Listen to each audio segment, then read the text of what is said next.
belongs to Bihar, West Champaran, Bihar. I have completed my BTech in 2024 by mechanical engineering, and also I have done a diploma in mechanical engineering in 2021. I have experience in automobile industry of 2 years. Right now I am doing NDT. अच्छा, आपने सन 2021 में diploma किया था, उसके बाद automobile sector में आपने job किया 2 साल पैरेलली। कहाँ पे? पुणे में। पुणे में जॉब किया आपने। क्या स्विच करी थी? क्या सैलरी था आपका वहाँ पे? सर मेरा फर्स्ट वाले में NAPS करके गवर्नमेंट का एक स्कीम है, उसके तहत मैंने करा था, जो कॉन्ट्रेक्चुअल बेसिस करवाती है। उसमें सैलरी CTC मैं अभी श्योर नहीं हूँ। इन हैंड हमको मंथली मिलता था 11,800 और 11,800 मिलता था इन्हें। हाँ, कितने 8 घंटे की ड्यूटी? एग्जैक्टली 8 घंटे की ड्यूटी होती थी।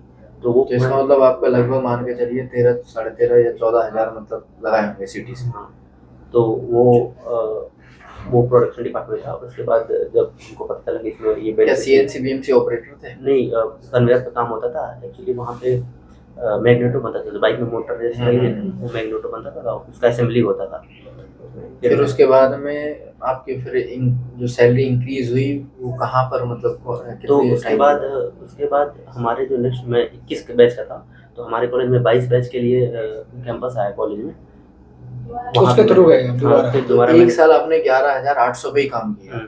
ठीक है। फिर वो कैंपस में कैंपस अटेंड करा, तो फिर उसमें NATS, इस बार NATS के थ्रू पुणे में ही ये कंपनी है मैग्ना ऑटोमोटिव, वहाँ पे ऑटोमोटिव पार्ट्स बनते हैं। मेरे लाइन पे महिंद्रा स्कॉर्पियो N चेसी बनती थी, उसमें एज क्वालिटी अश्योरेंस में हाँ हुआ। तो उसमें मेरी साल भर की अप्रेंटिसशिप थी वो, तो साल भर में 3 बार ही मेरा प्रमोशन हुआ और मैं लाइन इंचार्ज हो गया था साल भर में। तो उस टाइम पे वहाँ पर कितनी सैलरी आपको? उस टाइम पे इन हैंड मिलती 12,000, 5 से ज़्यादा हाइक नहीं, 12,500। एक साल में आपका इंक्रीज अगर हमने कितना हुआ? 700 रुपये।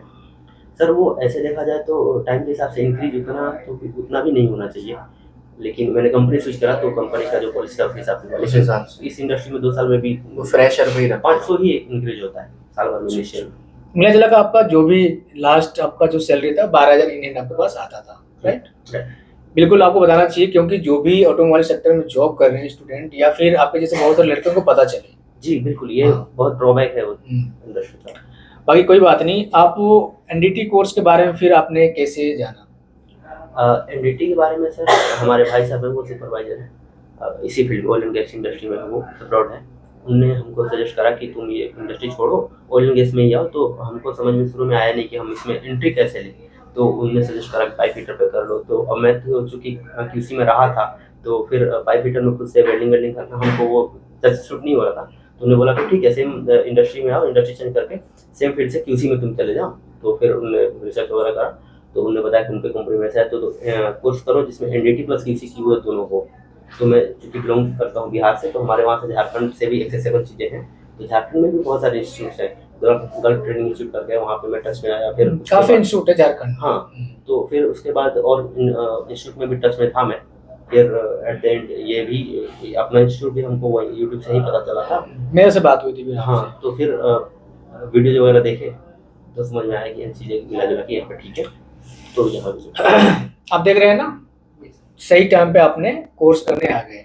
3 साल डिप्लोमा किए हैं, BTech किए हैं, टाइम कम से कम 500 दिन का इधर गया है ना, BTech और जॉब के साथ साथ। अब ये है कि ये लाइन ऐसा है कि ग्रोथ है, अच्छा, बहुत अच्छा है। इसके अलावा आप बाहर कंट्री जा सकते हो।